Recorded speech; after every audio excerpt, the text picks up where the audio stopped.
ខ្ញុំចង់ឃើញកូនរបស់ខ្ញុំកើតមកមានសុខភាពល្អយើងចង់ឃើញកូនរបស់យើងកើតមកជាក្មេងវ័យឆ្លាតម្នាក់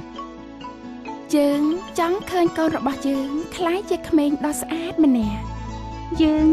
ចង់ឃើញកូនរបស់យើងកើតមកជាក្មេងងមួនព្រមទាំងគ្រប់លក្ខណៈ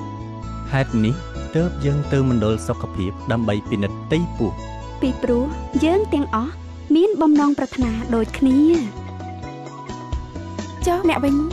តើអ្នកចង់បានកូនដូចម្ដេចដែរការយកចិត្តទុកដាក់ចំពោះកូនរបស់អ្នកចាប់ផ្ដើមតាំងពីទារកចាប់កកើតក្នុងផ្ទៃម្ដាយមកម្លេះដូច្នេះប្រសិនបើអ្នកបាត់រដូវសូមប្រញាប់ទៅពិនិត្យផ្ទៃពោះនៅមណ្ឌលសុខភាពក្នុងអំឡុងខែទី1បន្ទាប់ពីបាត់រដូវបាត់រដូវភ្លាមទៅមណ្ឌលសុខភាព